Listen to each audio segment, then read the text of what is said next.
La, el PowerPoint lo tengo acá.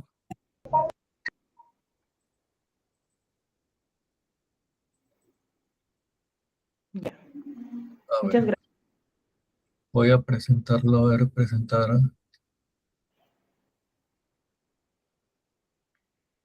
las diapositivas al 100%. Esquema full pantalla. Bueno, ahí no veo navegar. No sé si se ve ahí. No se ve muy chiquito, ¿no? No se logra ver. Ya, un segundito, voy a ingresarla acá, que conozco más fácil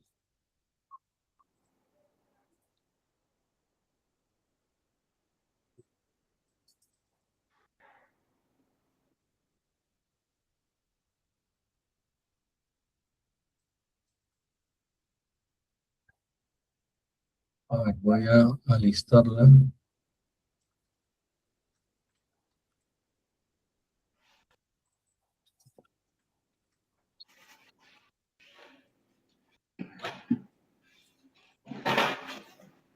Listo, ok, ya está. Subir archivo, voy a subir archivo.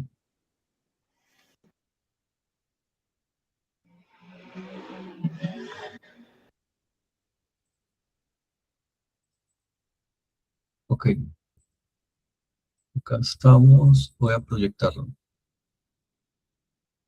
Ya, gracias.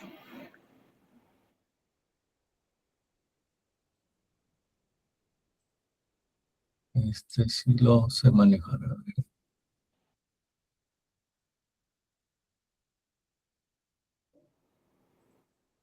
ver,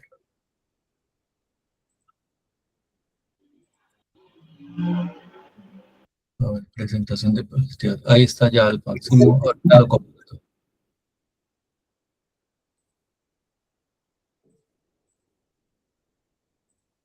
Perfecto, ya está compartido.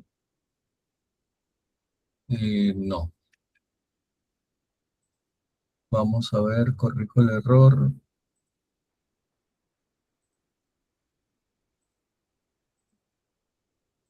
Acá está.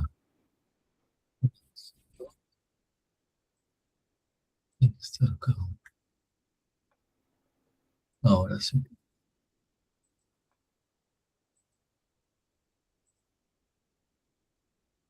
Ahora Ya, sí está listo. ya, gracias. Ya, paso a exponer respecto al análisis de la ley 32.535, que fue publicado el 25 de diciembre de 2025, ¿no? Y que deroga expresamente la ley 28.983. Eh, en este caso, voy a hacer primero un cuadro comparativo, hacer una comparación de qué es lo que la anterior ley derogada establecía, ¿no? La ley 28.983 utilizaba expresamente el enfoque de género como herramienta para interpretar y diseñar políticas públicas. Y ahora, con la nueva ley 32.535, elimina esta referencia y la sustituye por el enfoque de igualdad de oportunidades entre mujeres y hombres. Ahora, la anterior ley derogada establecía este enfoque de género, sobre todo en el artículo 5, donde hacía mención a la equidad de género, ¿no? Sobre los lineamientos del Poder Legislativo. Y en este artículo hablaba de aprobar normas que garanticen los derechos de igualdad entre mujeres y hombres a nivel laboral, económico, cultural, social, político y en cualquier otra esfera, acorde con los compromisos y tratados internacionales que incorporan la equidad de género, ¿no? Igualmente, en su inciso B también hace mención a la equidad de género, lo vuelve a repetir, fiscalizar la aplicación y cumplimiento de las normas y políticas que garanticen la igualdad de oportunidades y la equidad de género. Esto con la nueva ley ha sido derogada, ya no se habla, ya no se utiliza ese término. Ahora la igualdad de oportunidades entre hombres y mujeres, entre mujeres y hombres. Ahora la derogada ley servía de fundamento para políticas nacionales de igualdad de género y diversos lineamientos administrativos en diversas entidades públicas. En cambio, la nueva ley sustituye esa política por una política de igualdad de oportunidades entre mujeres y hombres. Entonces ya no se habla de ninguna manera de este término género. Respecto al anterior, promovía la educación sexual integral ESI, que bueno, felizmente, ¿no? Con todos estos proyectos del Congreso, del doctor Muñante y de la doctora Aguayo, se ha reemplazado ese término ESI por la educación sexual en base científica, biológica y ética, ¿no? Como lo vamos a ver más adelante. Ahora, la anterior ley exigía transversalización del enfoque de género en la administración pública. Aquí también se habla de género, mientras que la actual ley exige la transversalización del enfoque de igualdad de oportunidades. Ya no se habla de género. Ahora, quisiera aclarar qué es el término género, porque yo sé que es un término que de repente algunos no conocemos. El término género es una construcción social y cultural. Es un conjunto de roles, actividades, comportamientos que cada sociedad considera como apropiados para un hombre y una mujer. En cambio, la diferencia con el sexo es es la base científica, biológica, ¿no? Entre hombre y mujer. No hay otra construcción, no existe ninguna construcción filosófica ni otra. Simplemente la base científica, biológica, ¿no? Ahora, vamos a tocar el siguiente tema, que es ¿en qué áreas? ¿En qué áreas se debería aplicar? Porque más adelante voy a explicar que no se viene aplicando, a pesar de que la nueva ley, establece que se tiene que aplicar progresivamente durante un año. Debería aplicarse, se tiene que aplicar en el ámbito institucional, político, económico, laboral, social, cuya finalidad es garantizar el ejercicio de los derechos y la absoluta igualdad de condiciones entre hombre y mujer. Aquí ya no se habla solamente de mujer, sino de ambos sexos. Ahora, tenemos los principios que rige esta nueva ley, que son principios que yo los he tomado de la lectura, los he dividido, que es la igualdad, sobre todo la igualdad, pero no es la igualdad que era la equidad de género, como antes se decía, sino la verdadera igualdad de oportunidades para el acceso de derechos tanto de varón como de mujer. La dignidad humana, que es el respeto absoluto en toda actuación del Estado. La no discriminación, la prohibición de trato injustificado por razón de sexo. La equidad, medidas que eliminen cualquier tipo de sesgo contra el varón, ¿no? Y en este caso, pues, el sesgo sería con la discriminación contra el varón por el hecho de ser varón, ¿no? Y ahora la mujer efectivamente también tiene derechos, pero eso no quiere decir que tenga más derechos que el varón, ambos en igualdad de tratos ante la ley y ante todas las entidades del Estado. Ahora, también tenemos la complementariedad, o sea, el reconocimiento de igual dignidad respetando las particularidades de cada persona, ¿no? Por razones culturales, de idiomas y otros. Y tenemos la autonomía, la protección del proyecto de vida individual, la inclusión social, eliminación de barreras para el ejercicio efectivo y la pluriculturalidad, que también está reconocido como los principios en esta nueva ley, en su artículo 3. Ahora, ¿quiénes son los obligados a aplicar este nuevo concepto de de igualdad de oportunidades entre varón y mujer? Obviamente que las entidades del Estado, y entre ellos tenemos la presidencia del Consejo de Ministros, los ministerios, organismos públicos, programas sociales, gobiernos regionales, gobiernos, las municipalidades, provinciales y distritales, los organismos autónomos y especializados. Entre ellos tenemos, pues, sobre todo el Poder Judicial, que es lo que a nosotros nos interesa, y también el Ministerio Público, la Policía Nacional y organismos constitucionalmente autónomos, ¿no? Puede ser el Tribunal Constitucional, ¿no? Ellos son los llamados a aplicar esta ley bajo responsabilidad, que señala también que establece la ley, bajo responsabilidad de los titulares de todas, de la aplicación de esta nueva ley que es de verdadera igualdad, ¿no? Ahora, acá voy a tocar un tema que es bastante importante. El mandato específico para el sistema de justicia, que es muy importante, el tema que nos está afectando a todos. La aplicación jurisdiccional dentro del Poder Judicial. Los jueces deben aplicar la nueva ley 32.535 al resolver los casos que involucren situaciones de igualdad o discriminación, motivando adecuadamente sus decisiones bajo el nuevo marco legal. ¿Qué está sucediendo en la práctica? Realmente no estamos viendo eso.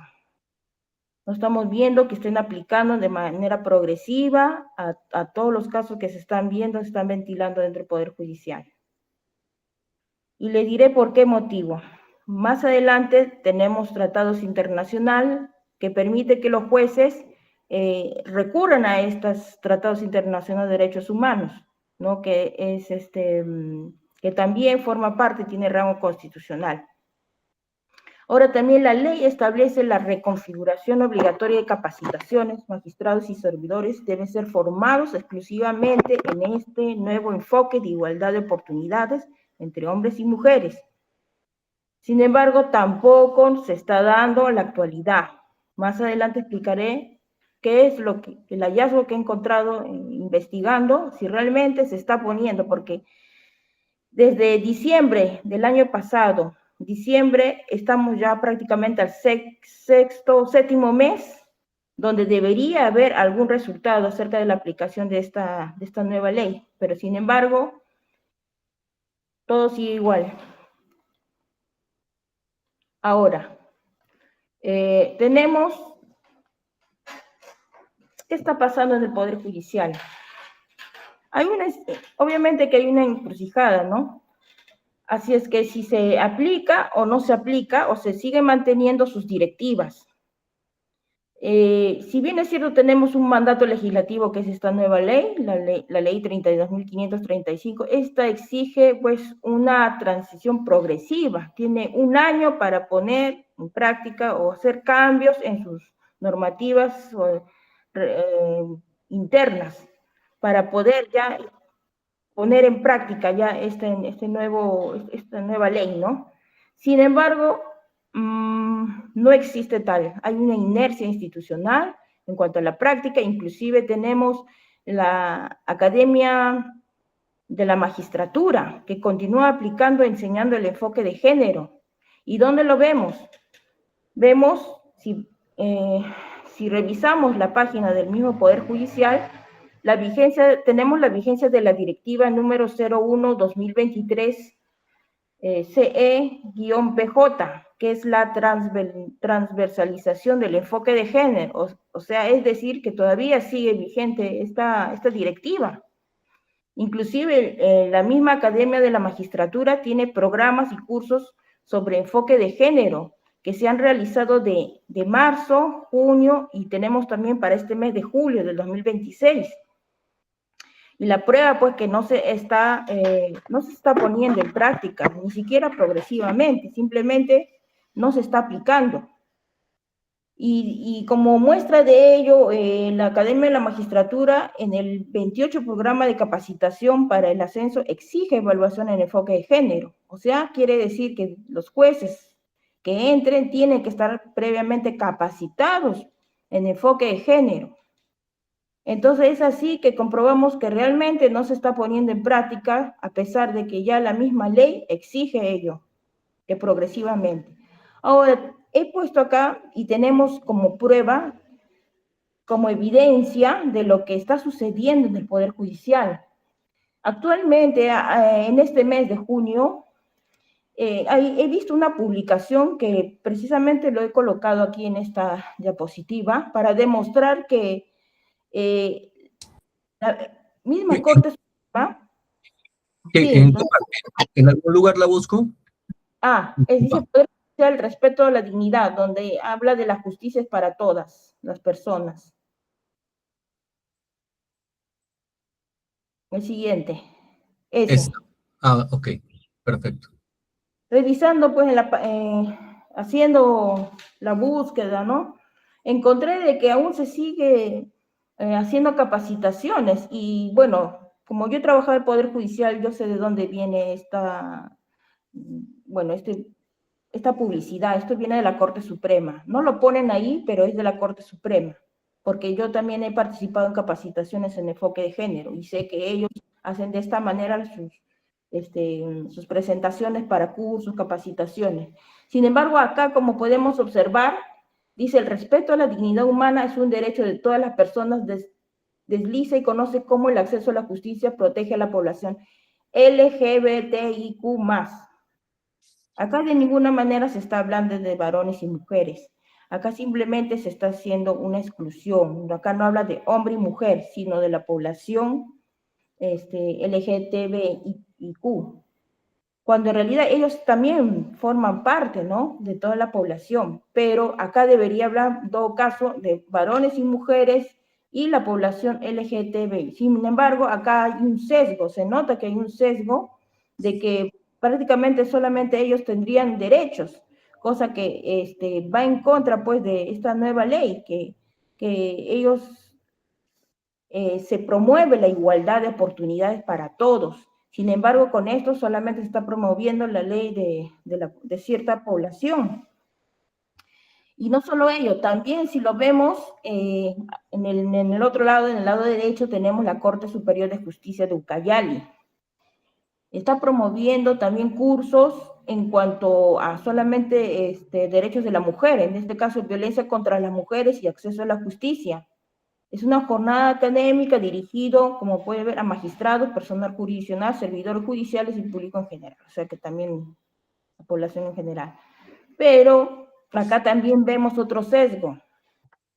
Acá ni siquiera se habla de varón, prácticamente el varón no tiene derechos. Acá se habla de violencia contra las mujeres y acceso a la justicia. O sea, de ninguna manera se está aplicando. El mismo Poder Judicial no aplica estas leyes. O sea, acá, bueno, habría que ver un control adecuado para que en realidad se pongan en práctica estas leyes dadas por el Congreso. Ahora, ¿cuál es el cimiento de la resistencia institucional del Poder Judicial? ¿Por qué el Poder Judicial se toma esa atribución con tanta tranquilidad? Mire, la falta de adecuación del Poder Judicial no es un simple descuido, se sostiene en una jerarquía legal preexistente. A la siguiente es la que sigue. Sí, ese es el cimiento. Tenemos las normas de la Corte Suprema, la Constitución Política, el artículo 2, inciso 2, que prohíbe toda forma de discriminación, otorgando amplio margen interpretativo a los jueces. Ahora, ¿cuál es la norma internacional que hace que los jueces desconozcan estas leyes, que es de menor rango para ellos? Tenemos los tratados internacionales de convenciones ratificadas y vigentes, que es de la CEDAW.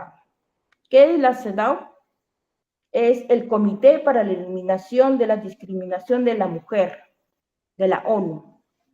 Y también tenemos otro tratado, que es la de Belém do Pará, que mantiene exigencias internacionales que el Estado también debe cumplir en sus sentencias. Como estas leyes internacionales tienen rango constitucional, lo que hacen los jueces es inaplicar estas leyes. A pesar de que hay una buena voluntad de los congresistas, todo, los jueces prefieren aplicar estas leyes en sus sentencias, y lo he visto en varias veces, de que aplican Belém do Pará y también de la CEDAW. Ellos, para desconocer esto, aplican esto. Y nadie les puede decir nada porque existe una independencia del juez, porque inclusive tienen rango constitucional. En este caso debería este actual Congreso ver de qué manera estos tratados no tienen que estar acorde con nuestras normas vigentes.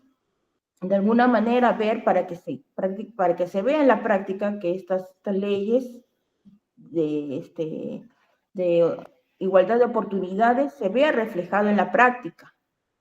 Ahora, no solo ellos, tenemos otro problema, que son las jurisprudencias vinculantes, que son acuerdos plenarios, protocolos, presidentes de la Corte Suprema, que no quedan automáticamente derogados sin una incompatibilidad jurídica declarada expresamente.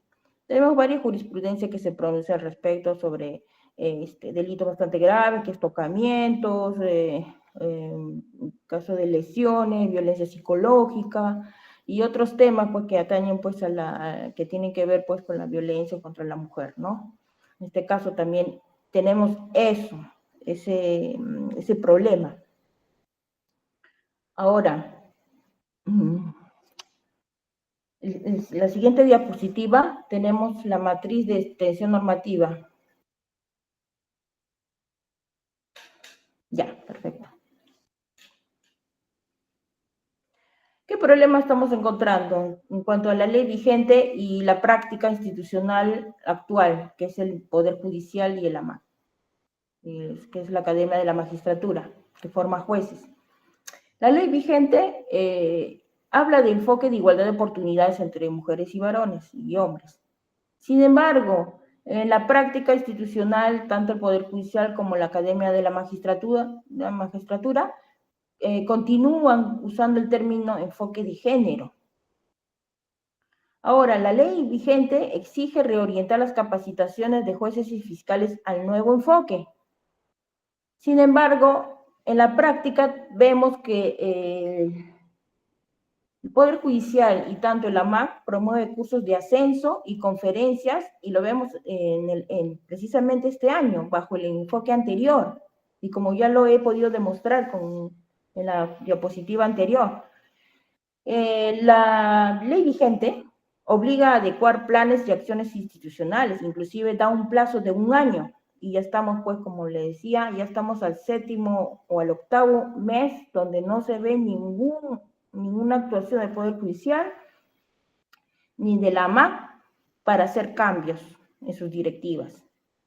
Ahora, en la práctica institucional estamos viendo que mantienen vigente esta directiva 01-2023-CE-PJ sin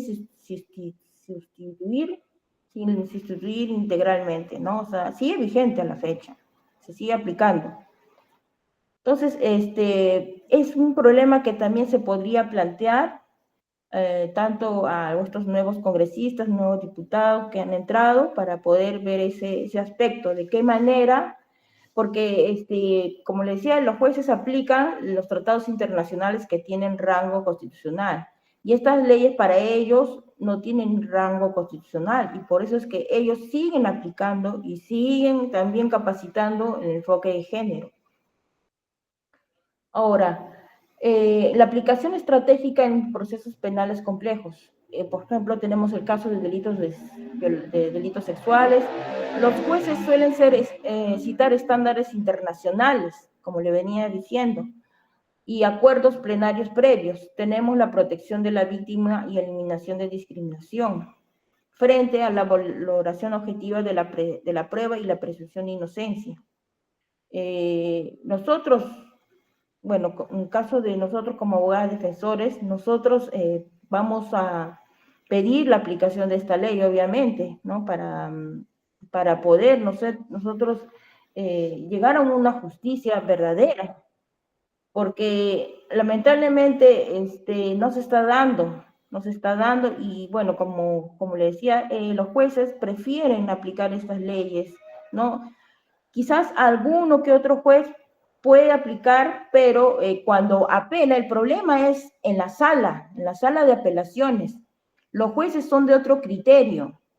Si bien es cierto, existe en esta ley, los jueces superiores, generalmente los superiores y los de la Corte Suprema, más se van por el criterio de los tratados internacionales, ¿no? Que es sobre enfoque de género, la igualdad de las mujeres, de la no discriminación. He ahí también un problema que puede ser planteado también ante el Congreso para ver de qué manera es que se puede tratar, ¿no?, de que esta nueva ley tenga eficacia y realmente se aplique en la práctica, ¿no? Nosotros, como abogadas defensoras, tanto mi colega, la doctora Cecilia Castillo y yo, somos de la idea de que tenemos que identificar el problema, dónde está, qué está sucediendo, cuál es el problema acá, porque no se trata de dar la ley. Tenemos que ver de dónde está viniendo este problema, por qué los jueces no están aplicando, detectar si el juzgado está sustituyendo la valoración probatoria por presunciones basadas en el sexo, o sea que no está cumpliendo con la ley, o invocar la ley 32.535, presentar la norma como criterio interpretativo vigente y obligatorio para el caso concreto, o exigir también, ¿no?, la armonización, argumentar que el enfoque de igualdad exige respetar el debido proceso, la presunción de inocencia y la imparcialidad. Y como último punto sería probar que la decisión del juez carece de objetividad y se fundamenta en estereotipos proscritos por la nueva ley. Ese podría ser la salida como defensa.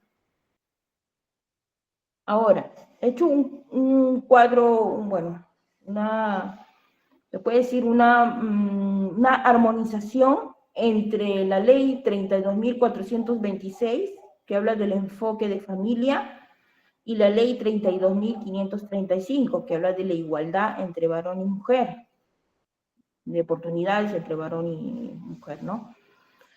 Ambas políticas públicas y decisiones jurisdiccionales deben ahora equilibrar ambas leyes, ¿no?, para mejorar la justicia, ¿no?, en nuestro Perú, porque realmente en la práctica no vemos los resultados, particularmente yo no veo que se esté aplicando en la práctica. Cuando ambas leyes son unas buenas leyes, pero en las políticas públicas no lo estamos viendo. Sería mejor también recomendable conversar pues con el presidente de la Corte, del Poder Judicial y otros organismos para ver de qué manera se puede aplicar y armonizar, ¿no?, ambas leyes. Perdón. Si bien es cierto que la mención del enfoque de género no vulnera el debido proceso, la vulneración ocurre cuando el juez comete estos siguientes vicios, que también lo hemos visto en la práctica, particularmente yo, cuando aplica estereotipos, o sea, la resolución utiliza generalizaciones preconcebidas sobre el comportamiento de hombres o mujeres. O sea, por el hecho de ser varón, de repente, no, porque es el tío, o sea, porque es el tío, porque es el hermano, porque es el enamorado, ya, esta persona es responsable. ¿Qué habrá hecho? Solamente por el parentesco. Y esto es un estereotipo que debe ser desterrado por completo y que lo aplican, lamentablemente he visto en muchas sentencias que sí están aplicando, por el hecho de ser tío, abuelo, ya, porque es su abuelo. Entonces, de esa manera también hacer una ley más justa, ¿no? Pero una aplicación del mismo sistema judicial más justo, ¿no? También hemos visto la presunción de culpabilidad. ¿Y cómo se da esto? Generalmente esto se da en las fiscalías de violencia contra la mujer. Se vulnera todos sus derechos, sobre todo el derecho de defensa del investigado. En este caso, pues, se le prohíbe inclusive presentar medios probatorios. Se presentan medios probatorios y nunca se actúan. A veces se le impide el acceso a la carpeta fiscal. Le dice, no, regrese en un mes. Para el mes, ya está pidiendo pues una prisión preventiva. Y esto está sucediendo, lamentablemente se comportan como verdaderos, como si fuera un tribunal de la Inquisición. Prácticamente para los fiscales de violencia son culpables solamente por una mera denuncia. Y se asume la responsabilidad del acusado solamente porque es varón. Y ese es otro sesgo que he encontrado. Otro sesgo que también he encontrado es la sustitución probatoria. El análisis riguroso de la evidencia es reemplazado por prejuicios ideológicos. En este caso, el prejuicio ideológico es el enfoque de género. O sea, por ejemplo, si una mujer, pero pobrecito, está llorando, ¿qué le habrá hecho? Qué malo eres, ¿no? O sea, prácticamente eso le dice un fiscal, bueno, en un caso que yo he visto, ¿no? Existe este trato discriminatorio por los mismos fiscales de violencia contra la mujer. Ahora, desconocen actualmente, después de esta ley, ya estamos al 7º, 8º mes, existe un desconocimiento de esta ley, desconocimiento de igualdad. Se ignora el principio de igualdad ante la ley, creando privilegios procesales injustificados. ¿Y por qué? En la práctica, he visto de que simplemente la mujer, como va todos los días a una fiscalía de violencia a llorar, a lamentarse, decir de repente mentiras sobre su supuesto agresor, ya la fiscalía empieza a utilizar toda su artillería contra el investigado. Inclusive el mismo abogado defensor es atacado. Y lo digo por conocimiento propio. Yo como mujer he sido atacada en la Fiscalía de Violencia contra la Mujer y siendo yo abogada defensora por defender simplemente hacer valer derechos de mi defendido, ¿no? Y esto está ocurriendo. Y estamos ya en el mes de julio del 2026, después de la vigencia de esta ley que lamentablemente no se está aplicando en la práctica. Ahora, tenemos un desafío de la transición institucional. La publicación de esta ley 32.535 marca sí el inicio normativo, pero no el fin de la práctica institucional anterior. El Poder Judicial opera bajo una inercia injustificada, en normas convencionales y constitucionales, requiriendo un escrutinio riguroso caso por caso también. Ahora, la verdadera efectividad de la ley 32.535 va a depender actualmente del litigio estratégico que los abogados puedan utilizar, ¿no? La capacidad de defensa para exigir resoluciones basadas en la evidencia, igualdad absoluta y estricto respeto a la presunción de inocencia. Lo único que se puede recurrir es a una buena defensa y tratar, en todo caso, de hacer valer esta ley que todavía no tiene esa fuerza como para decir, estamos viendo los resultados, estamos viendo la vigencia. No, lamentablemente hay una resistencia por parte de la Administración de Justicia. Eso sería todo. Muchas gracias. Doctora, muchas gracias. Doctora Ana María Santillán, hay muchas consultas. Si quieren, vamos anotándolas acá en el chat y iniciamos con la participación de la doctora Liliana Pintado. Pongo su diapositiva. Muy amable, doctor. Señor Pedro Pablo, muchas gracias. Buenas noches con todos. Voy a desarrollar el tema de la ley 32.426. Tengo un pequeño tema de conectividad, por lo tanto voy a tener que apagar la cámara del celular porque no lo tengo muy cargado. No sé, espero contar con su comprensión, pero vamos a continuar con la disertación. ¿Okay? Por favor, primero muestre, señor Pedro Pablo, la norma. Primero vamos a revisar un poquito la razón de ser de la norma. ¿Ok?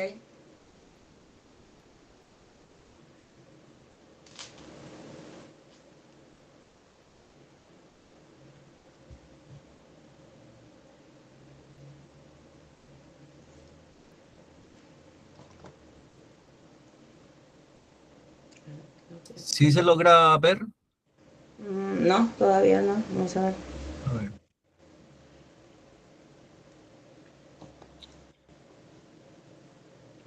¿Se logra observar ahí la ley? Sí, ahora sí, señor Pedro Pablo. Muy amable. Voy a... Gracias. ¿Sí me escucha? ¿Sí me escucha? Sí, se escucha bien. Ya, le agradezco. Bien, la norma, propiamente dicha, la ley 32.426, fue oficialmente publicada por el Diario Oficial Peruano el 20 de agosto del 25, siendo una norma que establece que todas las entidades estatales, como usted puede visualizar aquí, si puede girar la norma, eh, llámese ministerios, gobiernos regionales, locales, nacionales, debieran incluir de forma transversal el enfoque de familia en todas sus políticas públicas. La finalidad principal es orientar el diseño de programas y proyectos hacia la protección integral de la familia, ¿no? Es sin lugar a dudas el fortalecimiento en marcha de poder llegar a una solución imperante que es nuestra realidad, nuestro escenario nacional en la actualidad. Su objetivo principal es proteger y fortalecer a la familia como la institución fundamental de la sociedad peruana. El enfoque de familia se define como una herramienta transversal del Estado que sirve para entender cómo interactúan los miembros de una familia, logrando así diseñar soluciones integrales a los problemas sociales como son salud, pobreza, educación, etc. Ustedes están viendo que es una norma reducida, es chiquita, pero se está muy armonizada con la ley que la doctora muy bien la ha descrito, la 32.535.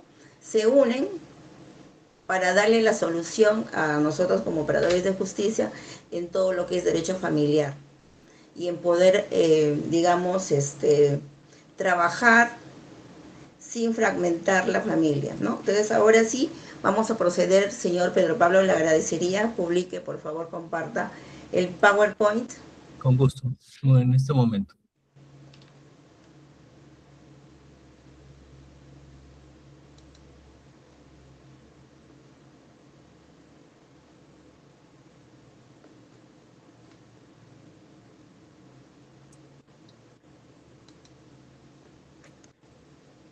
A ver, acá está.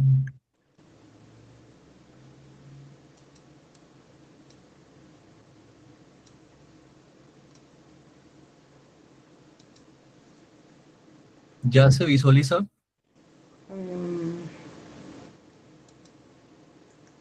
A ver, un ratito.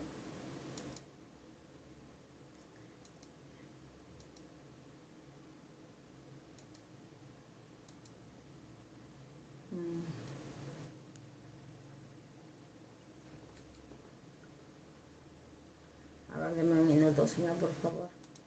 La primera.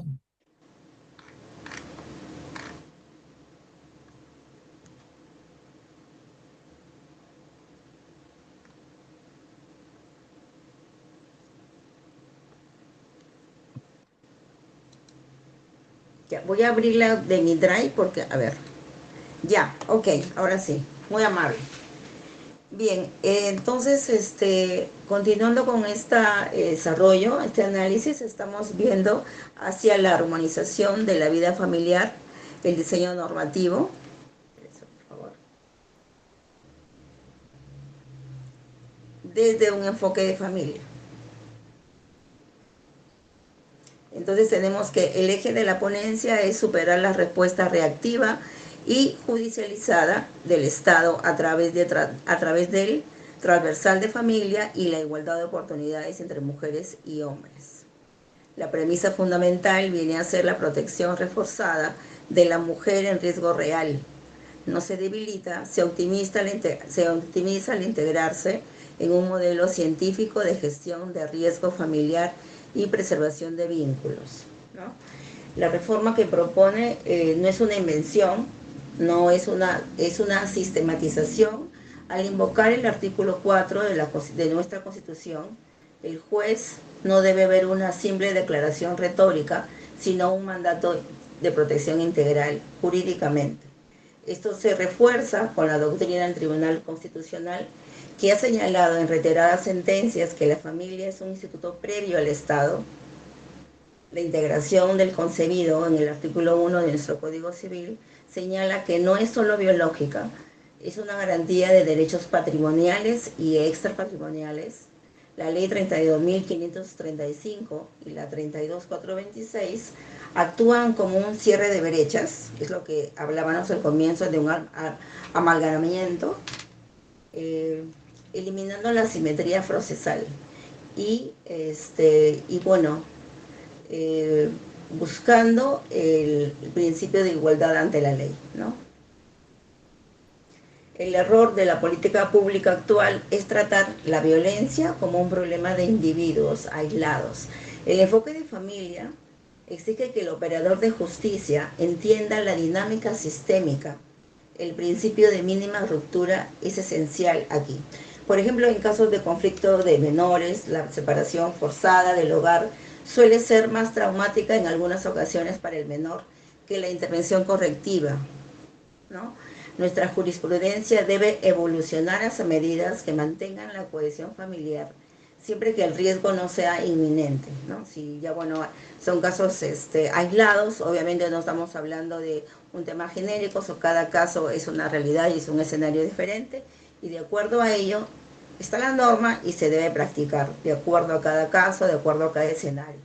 El Estado, por tanto, debe ser un árbitro para la convivencia, y no un agente de una desintegración, de una, digamos, de una balcanización del hogar, ¿no?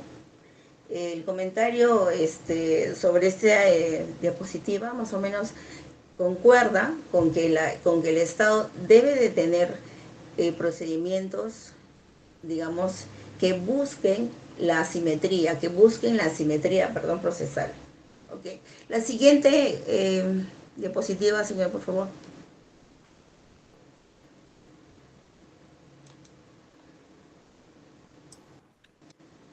La número 3, evidencia estadística. Bien, el análisis crítico, mientras que el Poder Judicial emitió un promedio aproximado de 267.297 solicitudes, medidas de protección anuales, la tasa de feminicidios permaneció estancada en el rango de 0,5 a 0,9 por cada 100.000 personas, 100.000 mujeres. La conclusión técnica es que la emisión masiva sin segmentación científica de riesgo resulta inmanejable para la Policía Nacional del Perú y los juzgados de familia.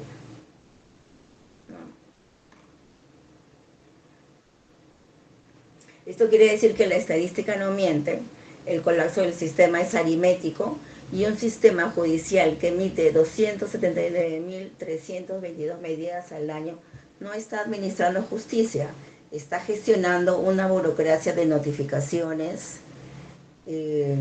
Cuando el volumen supera la capacidad de evaluación, la calidad de razonamiento judicial disminuye.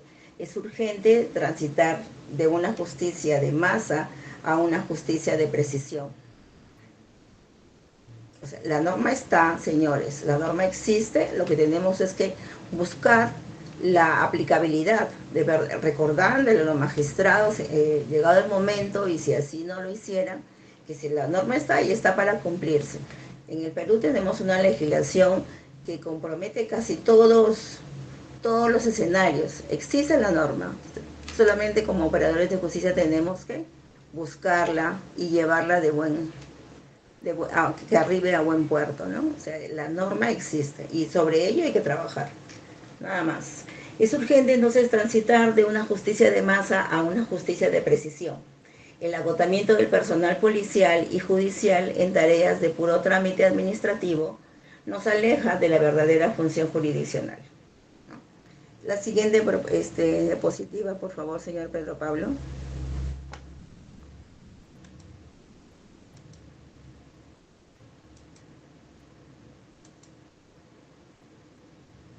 ¿El sustento dogmático está bien?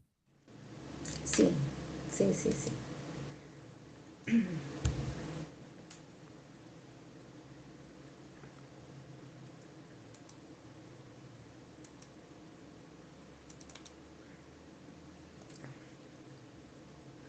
Bien, la Constitución Política del Perú, en el artículo 4, el que hacíamos alusión al comienzo, reconoce a la familia como un instituto natural y fundamental de la sociedad, obligando al Estado a su protección.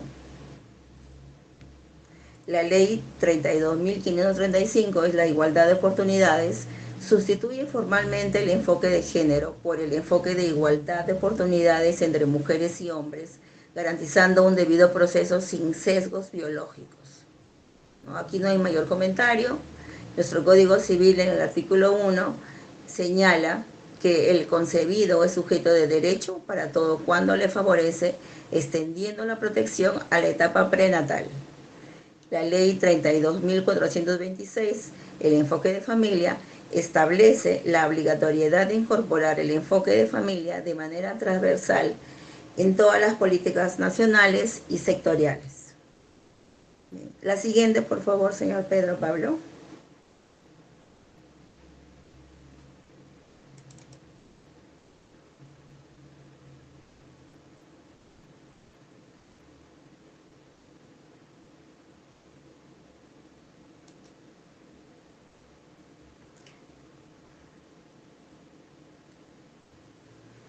Sí, ya está. La familia como herramienta transversal.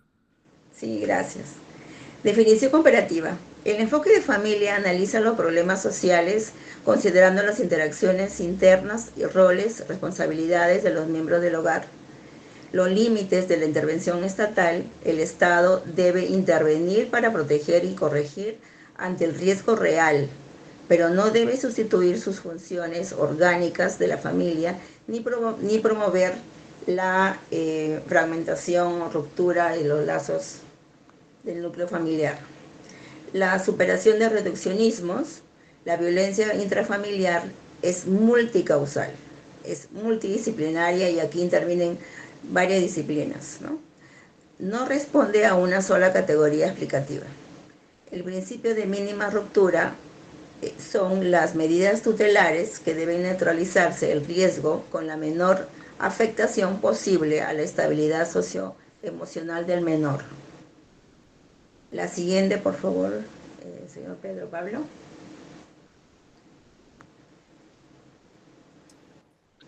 Complementariedad biológica y antropológica. Sí. Ahí estamos hablando de la paternidad protectora y de la maternidad protegida. La jurisprudencia comparada, especialmente en el derecho europeo, como lo estamos viendo, a ver, acá estamos, allá, ok. La paternidad como factor preventivo,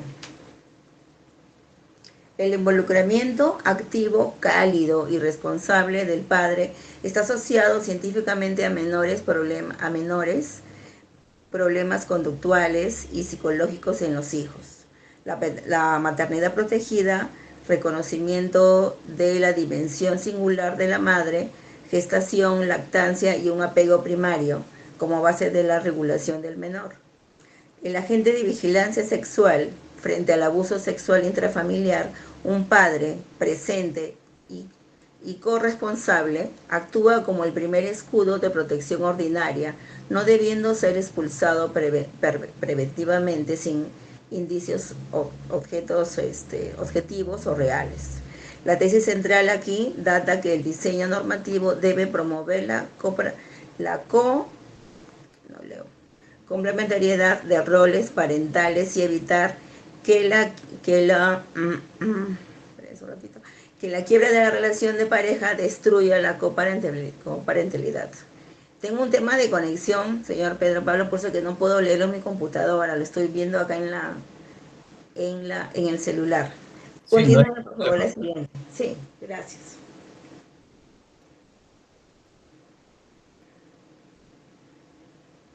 la instrumentalización del hijo. Ya.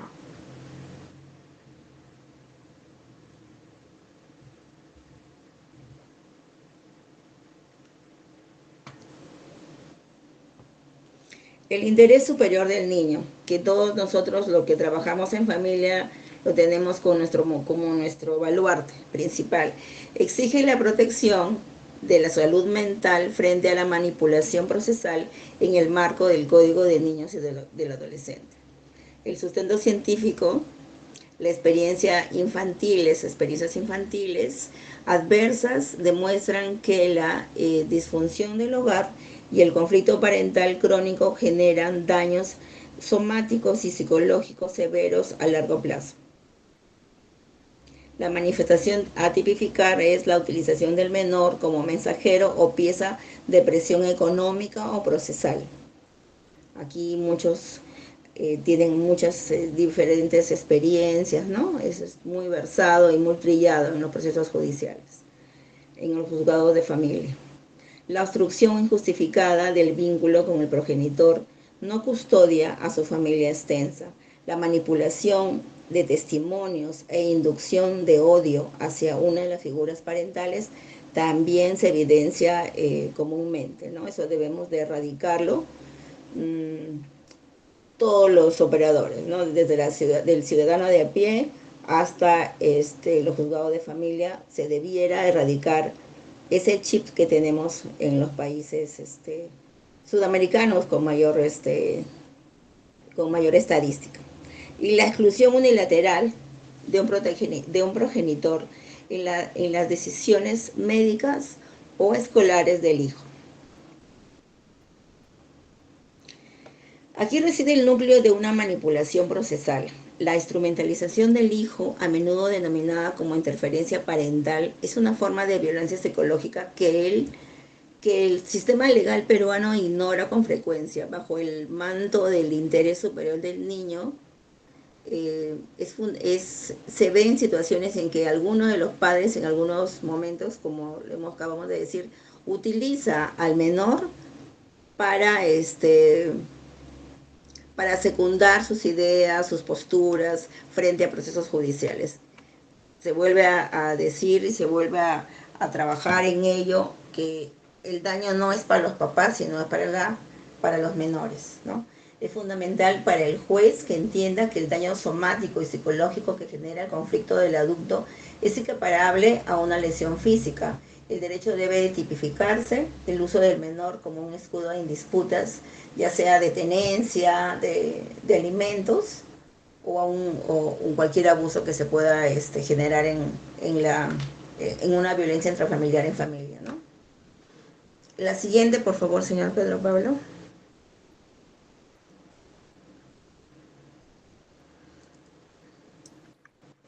La sostenibilidad de la emisión masiva de medidas. Sí, el análisis de carga y los límites operativos.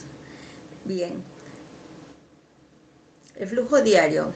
Contamos con 279.322 medidas al año, equivale a 1.117 órdenes procesales por cada día hábil en juzgados peruanos.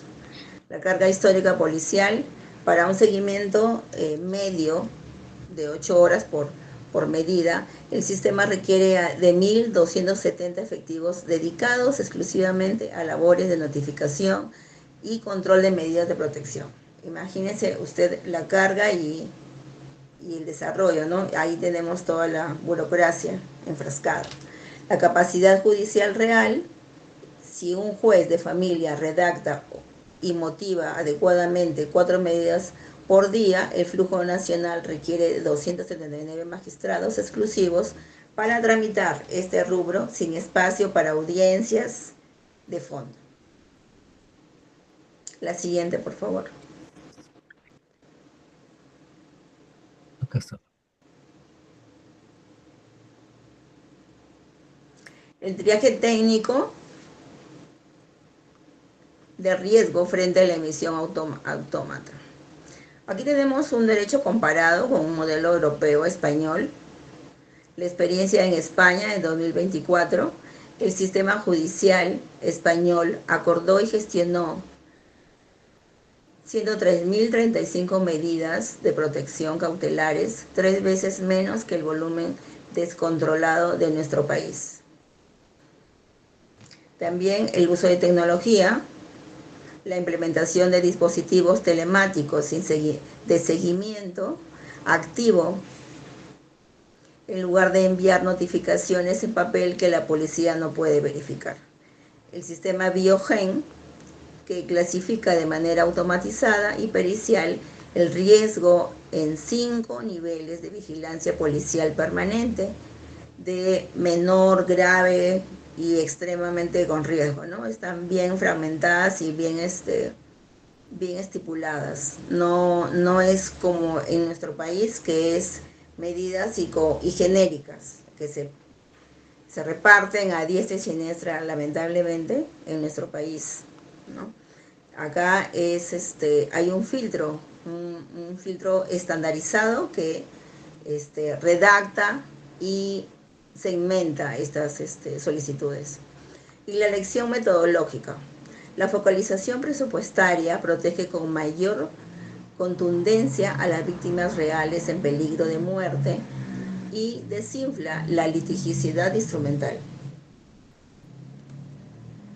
Bueno, aquí está todo claro. Alguna pregunta ya se verá seguramente en el momento de las preguntas. Podemos continuar con la siguiente diapositiva, señor Pedro. Sí, ya está. Reorientación estratégica. Sí, la reorientación estratégica del programa presupuestario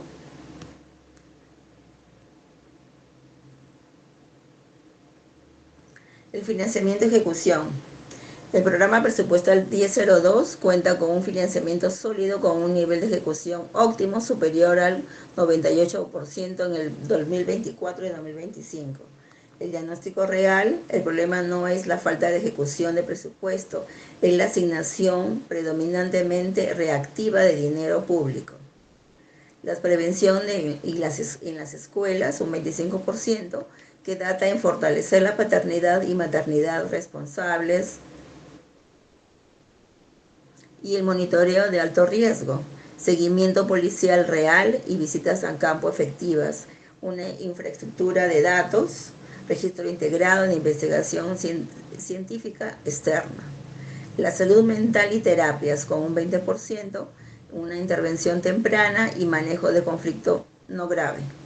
La protección infantil y prenatal en un 20%, la custodia socioemocional del menor y de la gestante. Y la capacitación operativa, un 5%, con una formación en debido proceso e igualdad procesal. La siguiente, por favor.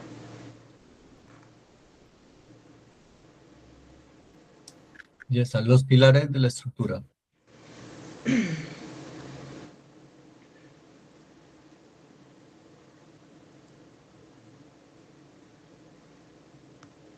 Ya. El artículo 1, que es el objeto de la ley, busca armonizar la vida familiar, prevenir, reducir y reparar la violencia dentro de la familia bajo los principios de igualdad, de oportunidades y un enfoque integral de familia. El artículo 3, que habla sobre la igualdad familiar, garantiza la protección de toda víctima real sin distinción biológica de sexo, desterrando presunciones absolutas de culpabilidad procesal. El artículo 2, la armonización familiar, está orientada a la actividad estatal a preservar los vínculos familiares sanos, impidiendo restricciones de derecho de visitas o tenencias sin motivaciones suficientes de riesgo concreto. El artículo 5, la protección prenatal, es el reconocimiento de medidas urgentes de estabilidad socioemocional, económica y médica para la madre gestante, involucrando al padre desde la concepción. La siguiente, por favor. Ya la puse.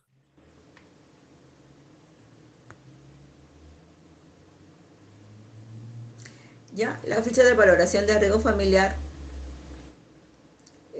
bueno, que aquí data la herramienta unificada, es sustituir las fichas sectoriales inconexas por una herramienta unificada administrada por INEI, y la interconexión obligatoria, que es el enlace digital con RENIEC, SINADEF, Policía Nacional, Ministerio Público, Poder Judicial, el INPE, que esta información esté horizontal, porque muchas veces el juez no sabe lo que sabe el INPE, los juzgados, las comisarías, los policías no manejan muchas veces la misma información.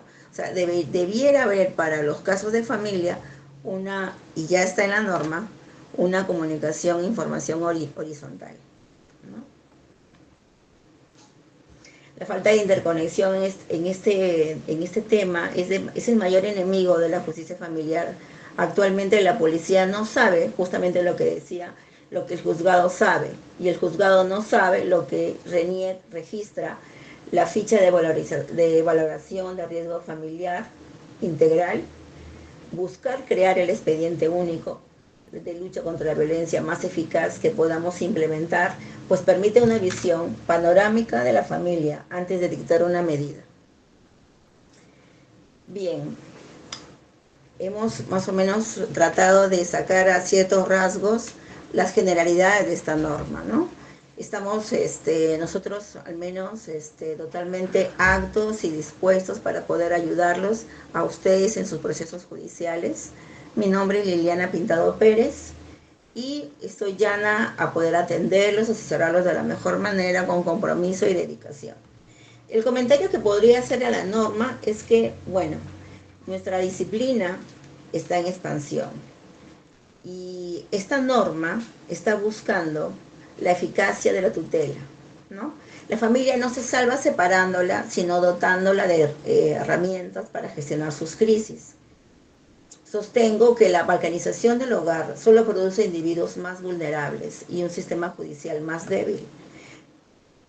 La corresponsabilidad, el respeto al debido proceso y la segmentación de riesgos son los pilares medulares sobre los cuales debemos reconstruir la paz social en nuestras familias. El derecho de familia actual padece de una crisis de sobrecriminalización. Hemos evidenciado y hemos sustituido la mediación y el diálogo por la denuncia y el acompañamiento terapéutico por la orden de protección, creyendo erróneamente que la paz se decreta desde un despacho judicial. La verdadera justicia no reside en la destrucción del adversario dentro de un proceso, sino en la preservación de la estructura que permite al ser humano desarrollarse. Su familia, que es la piedra básica de la sociedad, debe ser siempre lo primordial que se debe siempre procurar. Y la fragmentación debe ser in situ, para cada caso, para cada escenario. Debemos así transitar de un derecho de familia que reacciona ante la ruptura hacia un derecho que construye y protege la convivencia, reconociendo que el Estado debe ser el último recurso, no el primer interventor en la vida de los ciudadanos. Eso sería toda mi exposición, señor Pedro Pablo, y le agradezco mucho la invitación. Estoy muy agradecida, un poquito ronca porque hoy día grité mucho Argentina, pero está muy bien. Muy amable. Muchas gracias, doctora, por la exposición. Las preguntas, Sí, estamos aquí, ya nos a contestar. Si gustan, las hacen directamente o las escriben como deseen.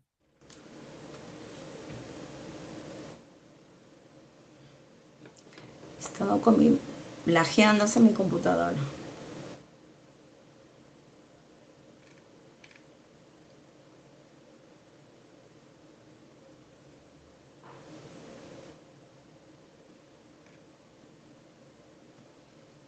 Ya, en un caso, les consulto, doctora, en el caso del dinero, porque hay dificultades y hay como una reticencia del Poder Judicial a implementar estas leyes del enfoque de familia y la igualdad. De la experiencia que tienen, un factor podría ser el dinero o la normativa que tienen.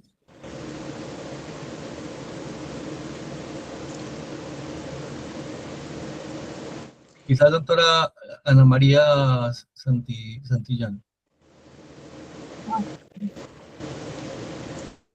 Muy bien la pregunta porque parece que hay un sonido ahí. Sí, hay como una intervención. Le consultaba que los impedimentos que el Poder Judicial manifestó que uno de los impedimentos que el Poder Judicial o la reticencia del Poder Judicial para implementar estas dos leyes eran los convenios internacionales entre el CEDAM y el Tratado de Belén de Pará. Entonces, es también mi preconsulta, el dinero que corre por medio algún factor no expresado directamente en dinero en efectivo, sino en beneficios tipo viajes, capacitaciones, premios, etc. Así es. Sí, detrás de todo esta, se puede decir, es todo este sistema implementado, supuestamente en defensa de la mujer, hay mucho dinero de por medio. ¿Y en qué lo puedo demostrar? En que al inicio, cuando se implementó el módulo, por ejemplo, en Lima Norte, el año 2018, los especialistas que veían, bueno, las medidas de protección a favor de las víctimas, ganaban más. O sea, el sueldo era, en ese tiempo era 3.850. Sin embargo, un especialista que veía procesos penales comunes, ¿no? Pero de civiles, ganaba 2.972. Entonces, ese dinero para ese personal, ¿de dónde es que sale? Nunca encontré esa respuesta, pero después, posteriormente, es que hay mucho dinero por medio. Estas capacitaciones, pues, obvio que tienen un costo, y ese costo no, el Poder Judicial no desembolsa dinero, porque supuestamente no hay dinero. Entonces viene de otros lugares.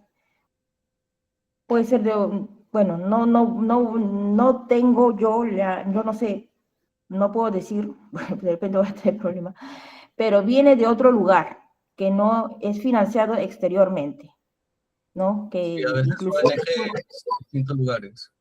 Sí, sí, sí, así es. Y por eso es que es el interés tanto inclusive de juezas supremas, entre ellos, voy a decir el nombre porque a mí yo estoy bastante indignada de las cosas que ella habló. Si se ha grabado esa capacitación, sería bueno que todos lo escuchemos. ¿Por qué? Porque esta doctora, la doctora Elvira Álvarez Olazábal, que ya no se esconde, ella dice de frente las cosas defendiendo su enfoque de género, defendiendo su posición que va contra la biología humana. Hablaba de que existían pues mujeres con pene, varones con vagina, y todos ellos eran, pues obviamente que como personas sí tienen el derecho de ser respetados en su dignidad, pero sustentar a que nosotros como personal jurisdiccional teníamos el deber de tratarlos como mujeres, que ellos pues en su mente son mujeres, eso yo creo que eso va más allá de lo normal, ¿no? Y cosas así, pero más allá, yo pienso que hay un interés económico por medio. Yo no sé cuánto ganarán estas doctoras, pero los especialistas, en mi caso, que fue especialista en esa época, que yo estaba a cargo de en dar las medidas de protección, ganaba más, ganaba un poco más. ¿Y de dónde viene el dinero? Obvio que de otros lugares, manera externa. Se financian de esa manera. Y por eso es que la defensa acérrima de este enfoque de género a la actualidad, porque hay jueces supremas que parece que reciben, bueno, no sé, no estoy segura, pero su interés es a tal punto que hace pensar de que hay algo de por medio, obvio que es un dinero, ¿no? Porque no comprendemos de que a pesar de que existe una ley ya dada por el Congreso, a la fecha no se esté haciendo nada, ni el más mínimo esfuerzo para implementarlo progresivamente. No está sucediendo eso a la actualidad.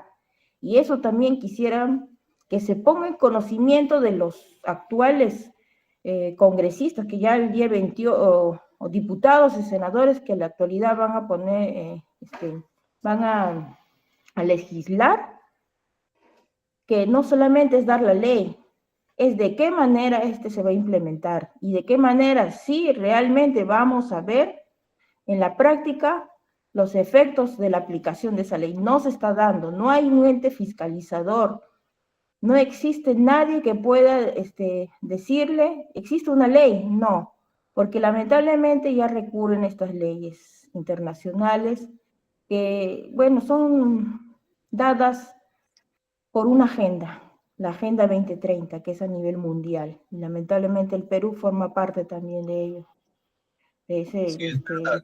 esa legislación.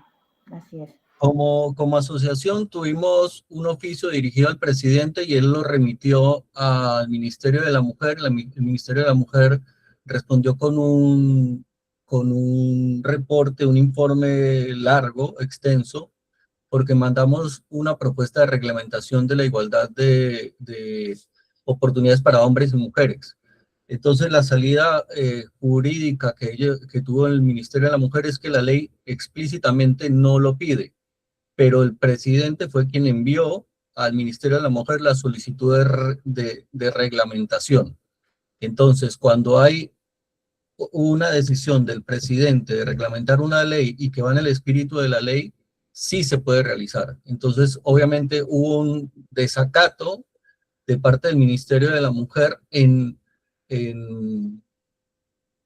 implementar un reglamento que concrete y exija mucho más a las instituciones, y eso afecta a muchos también instrumentos del Estado, porque según tengo entendido, me corrigen si me equivoco, el familia tutelar, o sea, todo lo que son violencia contra la mujer y esencialmente están financiados por el Ministerio de la Mujer.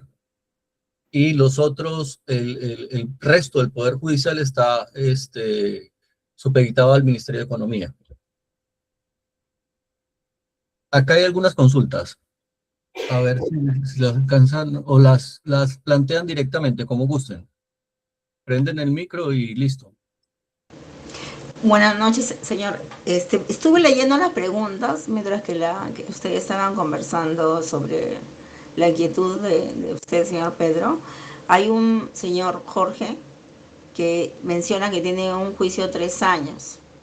Entonces yo no sé si es en Perú o si no es acá. Me gustaría primero saber sobre qué base está y dónde es que tiene este proceso, porque es bien inverosímil que no se haya dictado la variación de domicilio.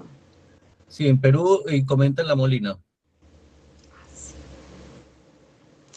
¿Qué juez, o sea, perdón, qué abogado de repente, abogado de Defensoría Social, que si lo trasladamos a la salud pública, es tipo de salud? Se demora toda una vida, señor Pedro Pablo. Señor Jorge, yo le digo a usted que en temas de procesos de litigios, en temas procesales,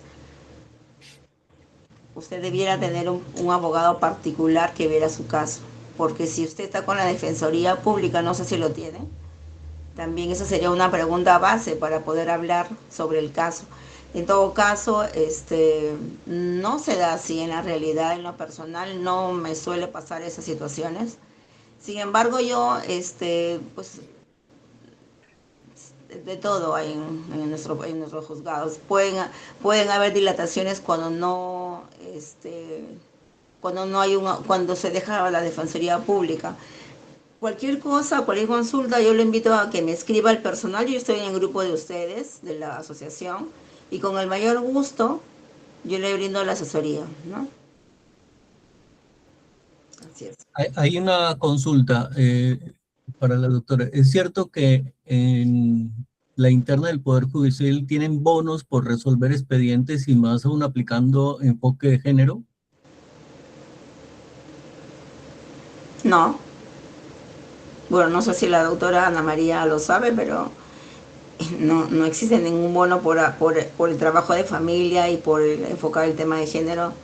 No, yo también trabajo en una entidad estatal y y también tengo mi estudio jurídico con abogados también competentes de varias materias, y no manejo esa información. No hay ningún bono que promueva el trabajo dirigido a, no existe. De acuerdo. Eh, Sí, En el Poder doctora. Judicial no existe bono por aplicar el enfoque de género. Lo que sí existe es, nosotros nos medían producción, llegar a metas. Tenemos de protección por ejemplo, unos 60, 70 mensual. Eso sí, tenemos que llegar a una meta. Tenían metas de medidas de protección.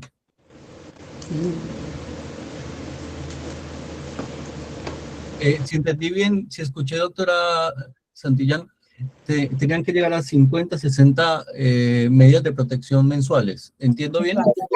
Sí, nos medían. O bueno, como ya no laboro ahí, pero sí nos medían de 60 a 70 más o menos, medida de protección. O sea, tenemos que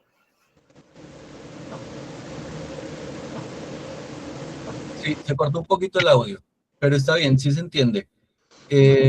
Correcto, porque siempre en el Estado todos son indicadores y de acuerdo al cumplimiento de los indicadores se da alguna medida.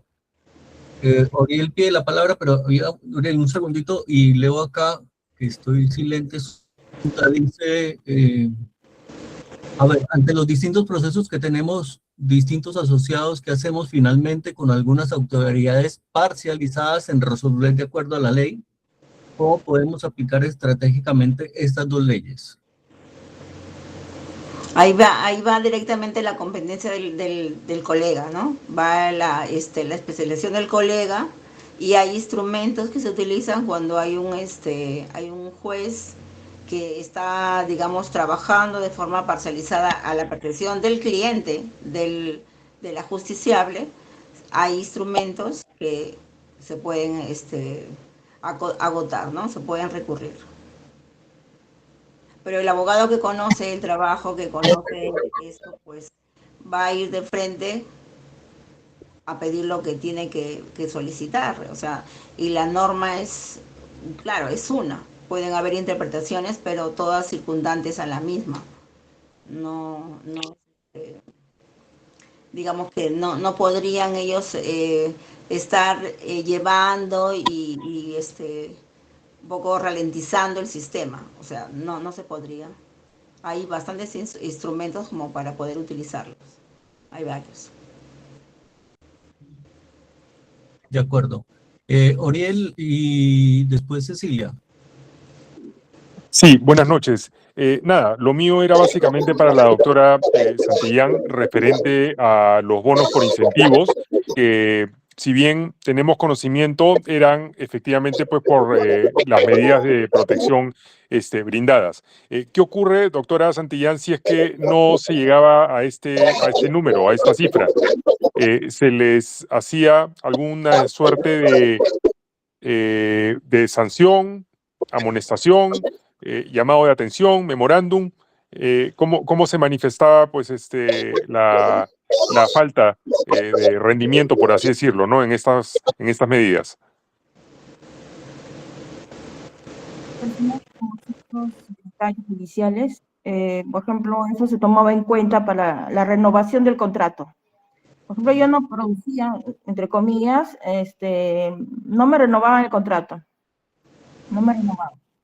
Y en el no sé si le darán bono, pero en mi caso no me daban bono, pero sí nos miden producción. O sea, y eso depende para que me renueve mi contrato. Por baja producción, a veces el secretario no se hace. Correcto. Entonces, de ahí radica pues las excesivas medidas de protección. Y otra consulta, doctora. Estas capacitaciones de enfoque de género, que bueno, fueron a raíz pues de un decreto de urgencia en la época pues de Castillo, era para 1,5 millones de funcionarios públicos, si mal no recuerdo. ¿Tenían los mismos efectos? Vale decir, todos los operadores que no aplicaban el enfoque de género eran observados también como posibles personas a las cuales no se les renovaba el contrato. Podría decir en los demás casos, pero en mi caso, no me renovaba, o en otros casos, pues, se tomaban algunas acciones, ¿no? Por ejemplo, hay mucha presión, pues, mucha presión para aplicar ciertas,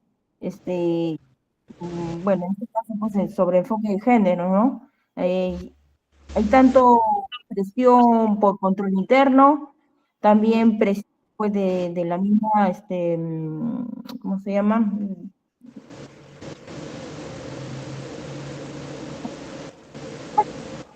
¿Quién, qué juez produce más, qué juez produce menos?